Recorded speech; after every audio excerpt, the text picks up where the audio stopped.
This is the Other 22 Hours podcast.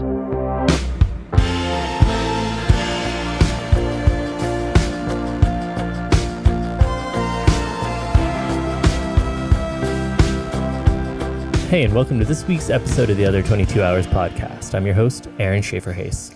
And I'm your other host, Michaela Anne. We are on episode 116, and this week we're featuring our conversation with Leslie Mendelson. Leslie Mendelson is a Grammy-nominated singer-songwriter from Brooklyn, New York. She put her first record out in late aughts. Is that what you call it? 2009 is aughts? Yeah, Those are the I think aughts? so. I'm learning as we go. On the label RykoDisc, and then has released her subsequent records either independently or with Royal Potato Family, which, if you guys don't know, that is a indie label that is also home to lots of previous guests of ours, including the Wood Brothers, Larry Campbell and Teresa Williams, Seth Walker. It's a great little family of artists, a Royal Potato Family, if you will. And in addition to putting out a bunch of records, Jackson Browne and Jakob Dylan are both self-proclaimed fans of Leslie's music. And Leslie's been doing this a long time, so we were able to really talk about a lot of the lifelong journey of long stretches between records, cycles that are driven by business versus creative pacing, the challenges of internal versus external validation, surrounding yourself with an inspiring community, and even starting on the endeavor of learning how to record yourself. Yeah, which is a never-ending journey. Take it from me as we sit here in my now purpose-built studio in the backyard. It is never-ending. It's a great hobby to have if you have too much money and you want to get rid of it, though. Which we don't. But as you guys know, lots of the topics that we touch on in these conversations come as direct suggestions from subscribers to our Patreons, if you will, because they get advance notice of our guests and are able to submit questions, topics, vibes for us to touch on in our conversations beforehand. So if that sounds intriguing to you, or if you would like the moral satisfaction of supporting a small production show like ours, that is the only way to do it. There is a link below in the show notes. And if you are a visual person, this and all of our past conversations are available on YouTube. But without further ado, here is our conversation with Leslie Mendelson. So first off, thank you for agreeing to chat with us and spending an hour of your day. I'm Michaela. This is Aaron. And hi, guys. I kind of often like to start with just a general, how are you today? And where are you in your kind of creative path right now? I like that. That had like the Meghan Markle kind of thing that sparked off lots of things last week. How are you? I'm okay. You know, it's interesting because, you know, when I got the memo for what your podcast was about, I started thinking about when you're not on stage. I had that kind of revelation a couple months ago of just what do we do on the off hours? It's so funny that this came along, but I'm okay. I'm pretty good. Mm-hmm. I'm trying to manage my time. I have some friends and family members who struggle as artists with time management and how to make the most of a day when you don't have a normal job. And so, yeah, a few months ago, I started thinking, what am I going to do when I'm off tour this summer? What am I going to sink my teeth into? It can't just be tour, home, tour, hang out with friends. You know, I'm like, what am I going to do? So I bought a bunch of gear during the pandemic to start like thinking about how to record and get into it. And I just kind of abandoned it because it's so difficult. And I'm like, I don't have the mental capacity for it. But then a couple months ago, I was like, no, I need to start doing it. Like another language or something almost mandatory as an artist. That's something like a language you should learn. And so it's so overwhelming. I'm really at the beginning, but I'm in the gear buying phase, which is such a pit. I started thinking about all the sounds inside and I'm like, I have to be a rocket scientist to like get into it. I was just like, but if I buy better gear, it'll make everything easier. So that's kind of where I'm at. And I'm pretty much getting to a point where I think I just want to make things sound good because it's hard. And then I could start thinking about recording my next record, or if people want things done, I don't have to go to an engineer and, you know, so. I mean, that's how I got started. We were living in Brooklyn and I was like, I'm going to start recording myself. We went to the new school in Manhattan. Oh, wow. Cool. We went to the jazz school there, which is now changed. And it's like a performing arts, all-inclusive kind of thing, which is great for that. But I started engineering there and I worked at the new school and engineered there and was like, somehow got hired to record the ensembles and recitals and all of that. So if anybody that, you know, graduated from the new school sometime between 2007 and 2014 is listening, I'm really sorry that your senior recital didn't sound the way you wanted it to. That's on me. I got hired after writing one 10-page paper, but stepped into that doing it outside of the new school just the same way, just by like, I'm just going to start buying gear. And I don't mean to be a dream killer.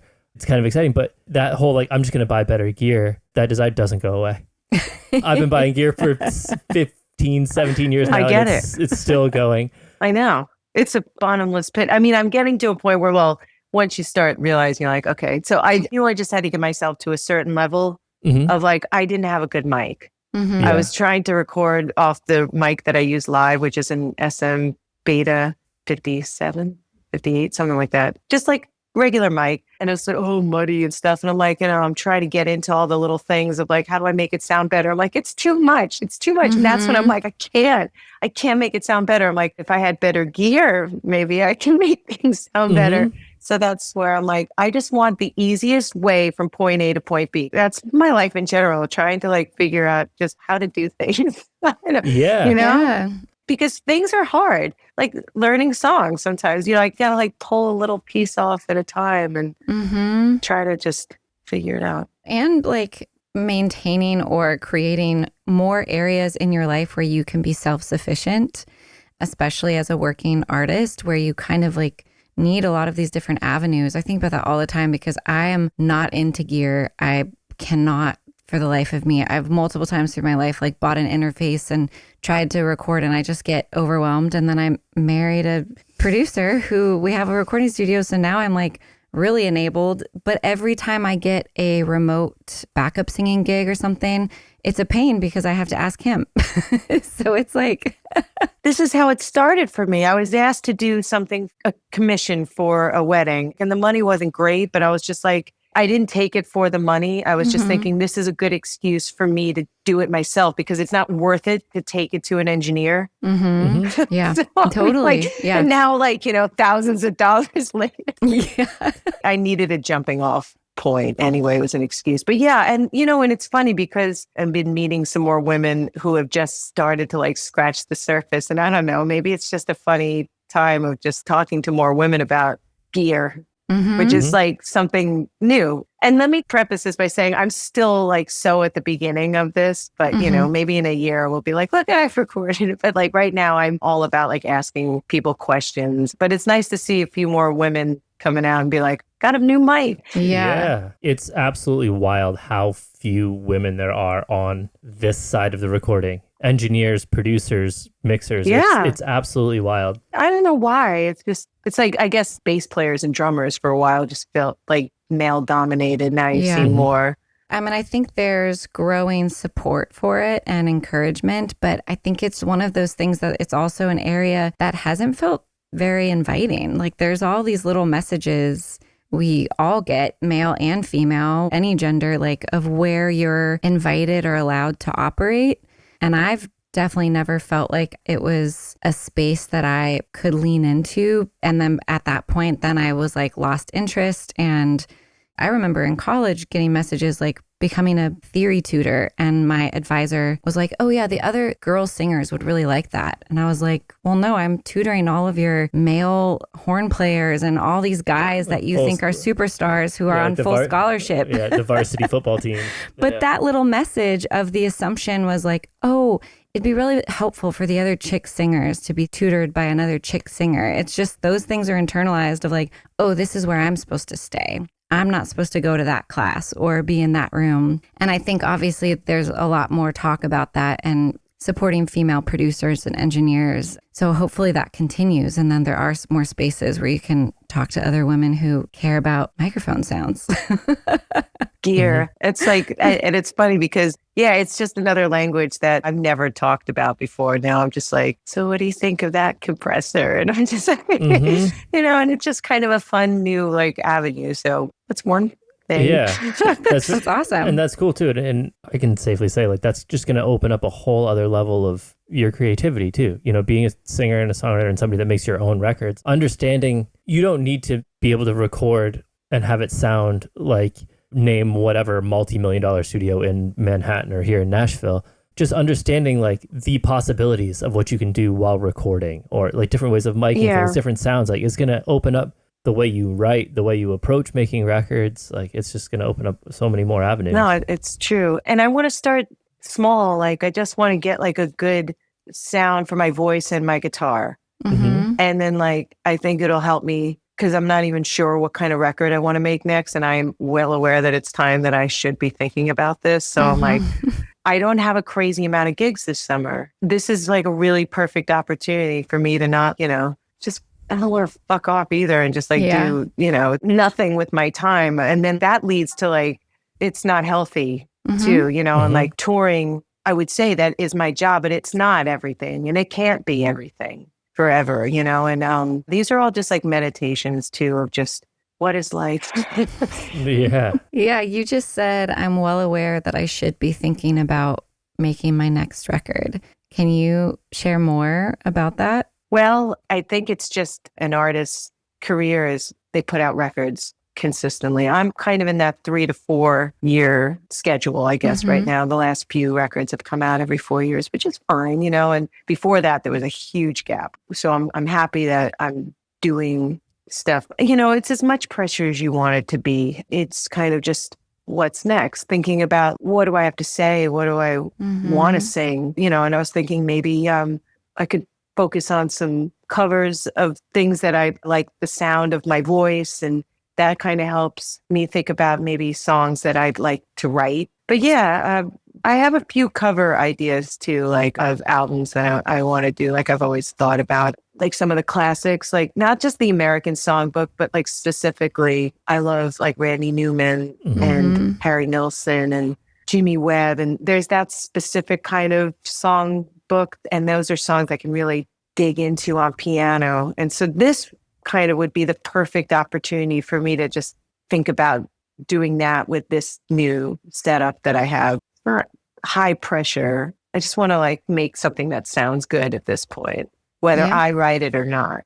Yeah. And something that I feel inspired about. To generalize things, it seems like people fall into two camps. Again, broad generalization of being like, okay, I need to make a record. Let's write for that record. Or writing and then being like, oh, I have all these songs. This is a record. Does that make sense? It's usually the first. It's usually like time's out, time's up. Just get it together. Yeah. Set a deadline. Yeah. And it's always 11th hour. But, there's ideas that percolate and then I'm like, let's finish, and I have a great co-writer that I work with, Steve McEwen, who is a professional songwriter. So he knows how to do the 9 to 5, knows how to like professionally write a song, where me, I'm like, I have an idea. It could take me forever to finish. Like, come on, even if it's a good idea, like, let's go. He'll do the whip. But, it's two different kinds of writing. I like coming up with ideas, but when it's time to make a record, you really have to like step it up, put the car in gear. Yeah. Helps get things done. Yeah, force your hand. Yeah. Like, I'm doing this, whether it's booking studio time or whatever,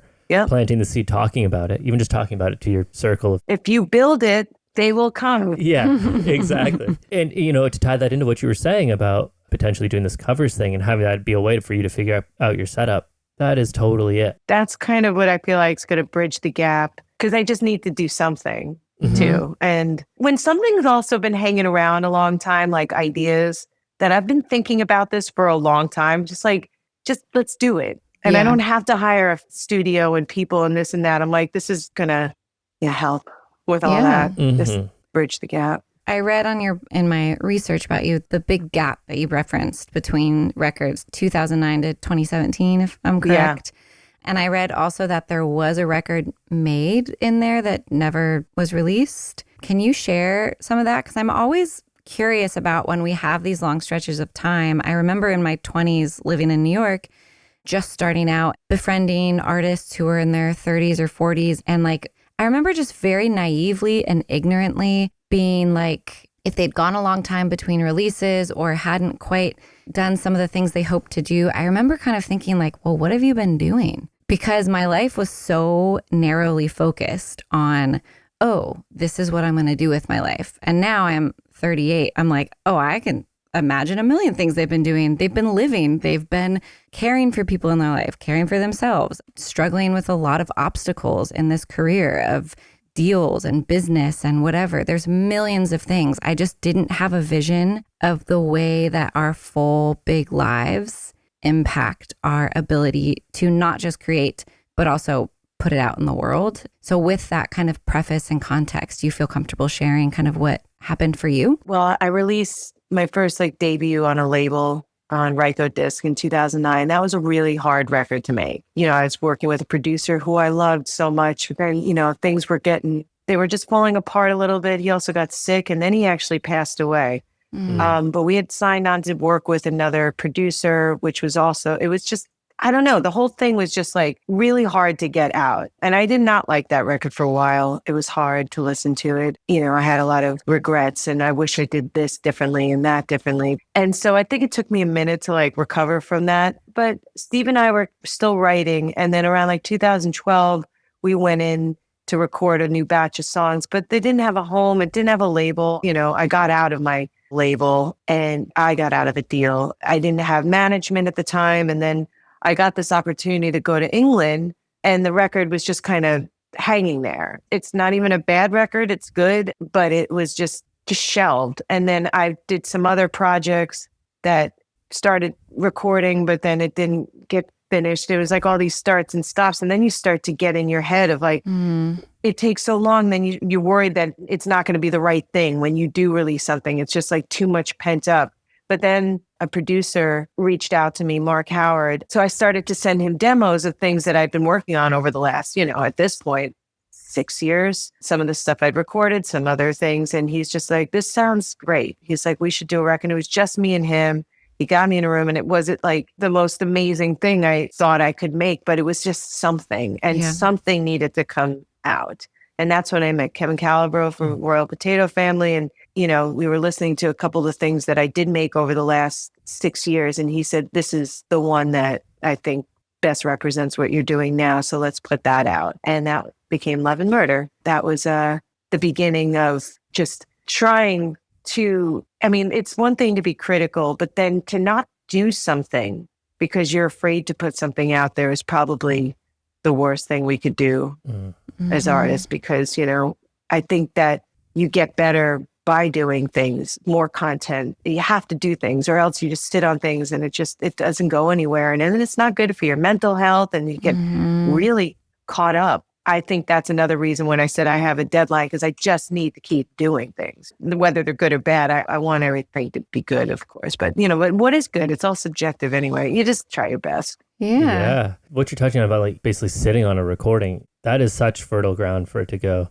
either way. Because it's that, I'm not going to know the psychological term for it. I want to say Schrodinger's record or something like that, where it could be amazing and no world changing, or it could be absolutely horrible and end your career. And the more you just sit on it, one of those is going to spiral out. And I always say that being a singer-songwriter is one of the most vulnerable art forms there is, because you're mining the depths of your heart, your brain, your experiences to write these songs, and then you're singing them, which, the human voice it's such a vulnerable instrument and approach. So you couple those two together, it's such a vulnerable personal art form that of course we care about them. Everybody's is this good? I think it's good. I don't know. And then so if you're sitting on it and it takes forever to come out, that can just compound so quickly. And I've seen it just kind of build this big barricade to not just career momentum, but creative momentum. It's it's just the worst thing you can do. Yes. Yeah, because then you're also putting a lot of weight on what the response will be. It's you're making this thing and then you're anticipating so heavily, well, how will it be received? And then that's going to tell me. That's going to inform how I should feel about this thing I made, which is so dangerous. It's the worst. I made a good record because someone likes it, and I made a bad record because they didn't like it as much. And I'm how do I feel about it? Yes. And I realize I have no feelings. And it's terrible that everything is based on public opinion. And I'm it's the worst thing for an artist to be that fragile. And I don't know how I can change that. I need therapy. It's a little branch, waving in the wind. My goal one day is to know that in my heart that I made something that I love, and I don't give a shit if somebody else likes it. I don't know if I've ever made the record that I love to the point where I don't care what people think. That's a good goal. Do you think it's possible for you to ever make? Yeah. I do think it's possible. I just have to, it's work. I don't know. It's hard, and that's okay. Do you have any awareness of what those markers would be, the boxes to check that would make it a record that you're proud of? And I shouldn't say that I'm not proud of other things, but I am just like on any given day, I'll hate it or love it. For sure. I don't know why. Yeah, all of us. But I've had both feelings, very visceral, very real. I don't know. I've made things that I know are good. And it's just one of those things. I just will keep trying. We'll see how this new one goes. I'll let you know. Yeah. How I feel about it when I finish it. How I really feel. I can't help but wonder, though, which will come first for you or for any of us. If you make the record and feel like, oh, I finally did it. I made the record. That's going to make me feel good enough that I won't care what the audience believes or thinks or responds. Or will I get to a place where I don't care as much what the audience thinks or feels, and then I'm able to make the record? I think the latter is probably the way, because I feel like as we record, so much of that's psychological too, about overthinking and feeling free in the studio to, that usually when I don't like something is because I could hear myself being critical as I'm performing and second guessing myself sometimes, or be like, I could have, you know what I mean? Yeah. So to achieve freedom is another thing. And I think you're right. It's just about, your overall being of being in that place.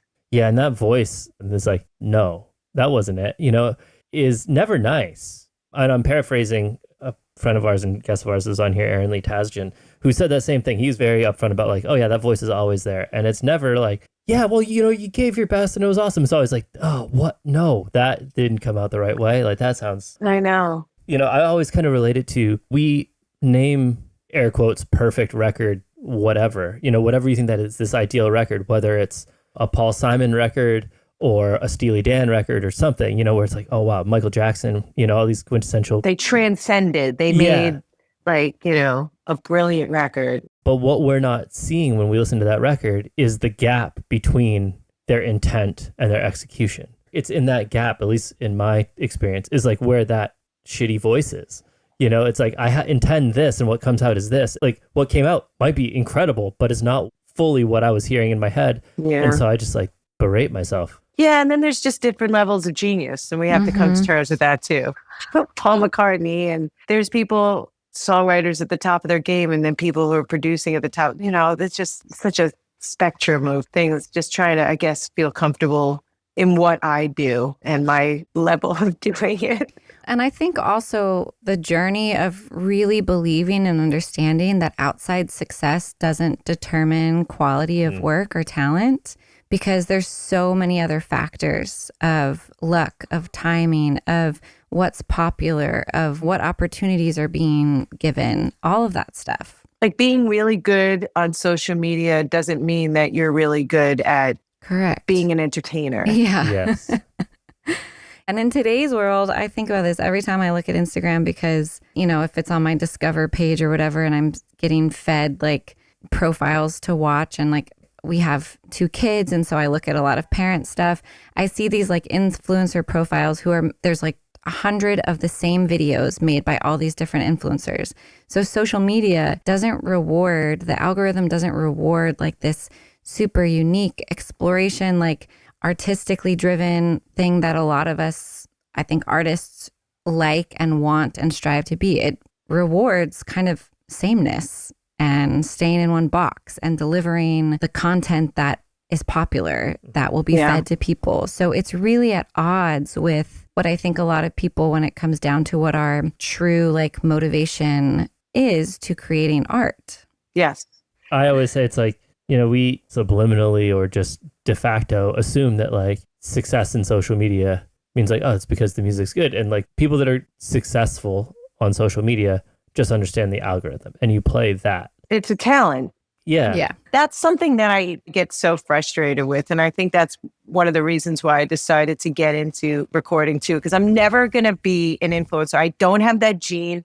I hate it. Yes. Am I on Instagram all the time and in an unhealthy amount? Yes. I am just not into making content, and I don't have that gene. It's not a talent for me. And I'm like, what are other things I could do? Because this is something that I'll keep trying to like make things to put up there. But, as far as, that whole There's people that are just really good at it. And it's amazing. Yeah. And it doesn't mean anything other than that. Like people that are really good at promotion. It's been like that throughout, well, more so now. Yeah.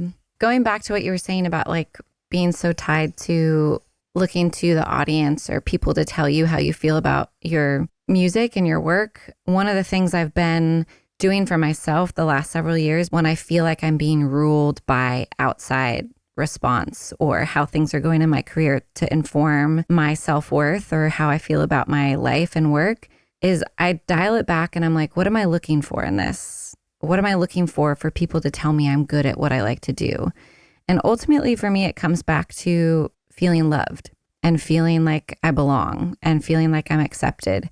And so I've taken to the practice of being like, well, is this the safest place to look for those things in this like culture where, we're consuming through our phones and where, there's all these other things happening. So I'm like, okay, so where can I find the things that can ground me and give me that sense of belonging and love?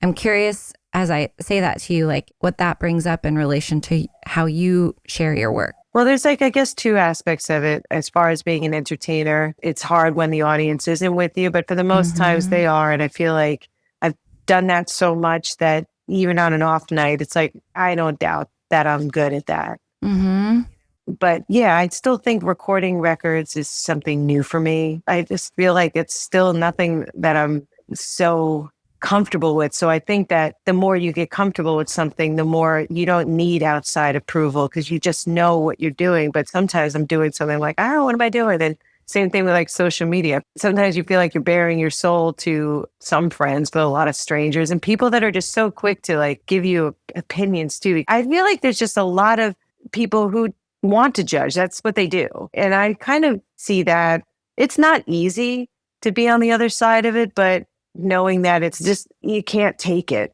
and you don't have to read it. You don't have to make that part of you. But anyway, those are just a few different aspects of how I feel and about trying to keep my mental stability. You've mentioned a few times that entertaining is where you really feel confident. And that just makes me think you thrive on the connection that music allows between humans. So that also makes sense that like recording or promoting on an app, that doesn't have the same energy and the connection and the feedback. So it's harder to find that when you're really doing it in a silo. And it's a very different medium than getting to be face to face with other people. Yeah. And it's the 10,000 hours thing. Like I've been on the road for the last few years playing so much and it just puts you through the mill. You learn how to roll with so many different situations and sometimes they're triumphant, sometimes they're terrible and you take that and you keep going and it's like tried and true. You just keep doing it. And I really do think that about anything. It's just the hours and the security. And also in the doing, like sometimes if you're feeling like sad, you don't know what to do today, pick up something and just play, just get back to that thing or just that's going to ultimately make you better as a musician or just do something, do something.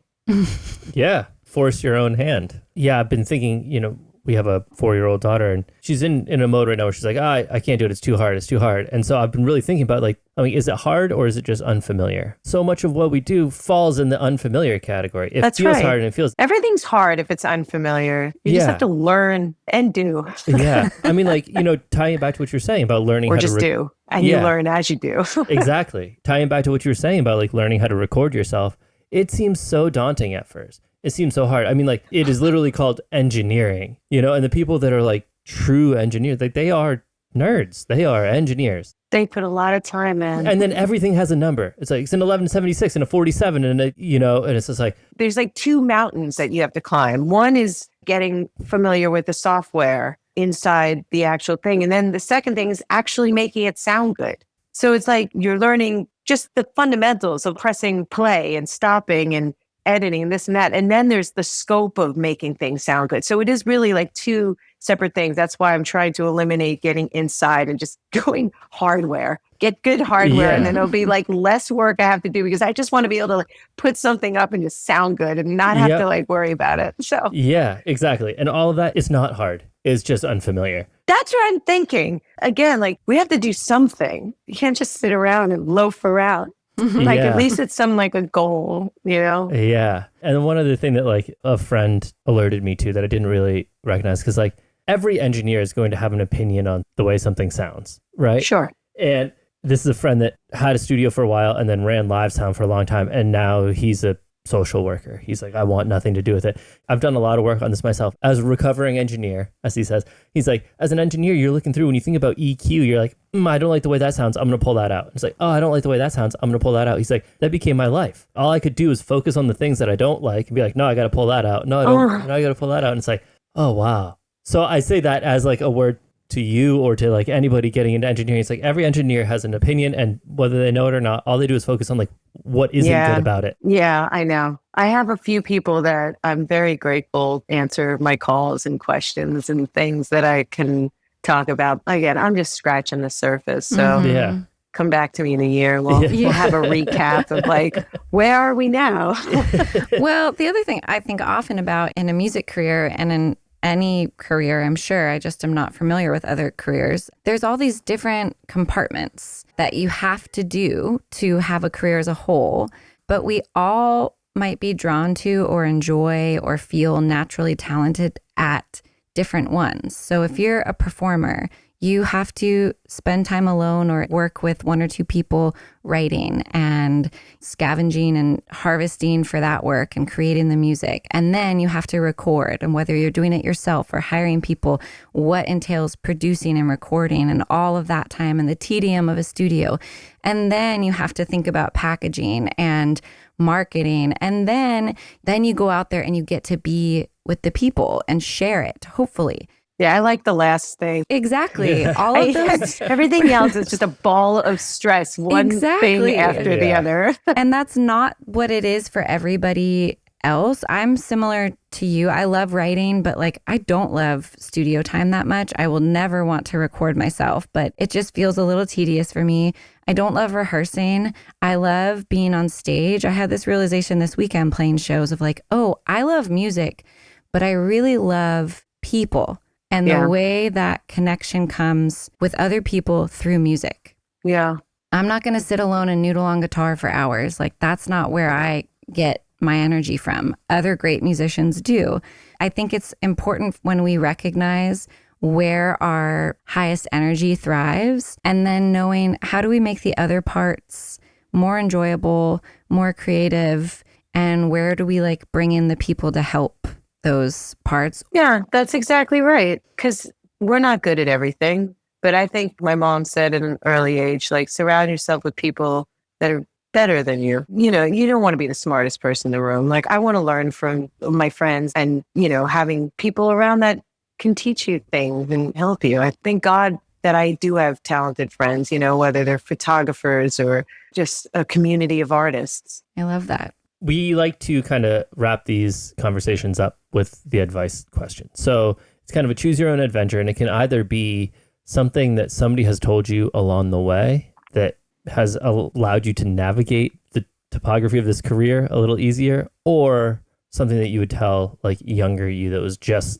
stepping into a career based on your art. Well, I think we touched on that on the latter of telling myself, I feel like if I could go back to any point in my career, it would have been during my first record and just saying like, just take it easy and breathe, and I could still do this for myself. Just try to enjoy the process because we are lucky that we get to make records. And, instead of it being like a ball of stress when I'm in the studio, to be like, this is special. It's a present. It's not something that happens every day to just, anyone. And I did it on my last record a little bit because, I got to work with some great musicians and some legends and to be able to just enjoy the moment. And I felt like if I could have told myself that back in like 2008 or 7, maybe that record wouldn't have been so difficult, which it was hard at first to like come back from that. So yeah, just relax. Life is long. We always have to do things and keep going, but just be present and be in the moment and try to enjoy it. absolutely. We need that as a daily reminder. Yeah, for sure. We Yeah. do. I know. Yeah. Being present is something that I try. We all do. Yeah. Yeah. Well, Leslie, thank you so much for taking time out of your afternoon to sit with us and have this Yeah. conversation and share your experiences with us. Nice to talk to you guys. Thanks for having me. too. Likewise, Leslie. Thank Take you. care. Thank you to all of you who subscribe to our Patreon or on Spotify, Apple Podcasts, YouTube, or wherever you get our show. If you haven't subscribed yet, take a second to do that right now, and we'll see you back here next week.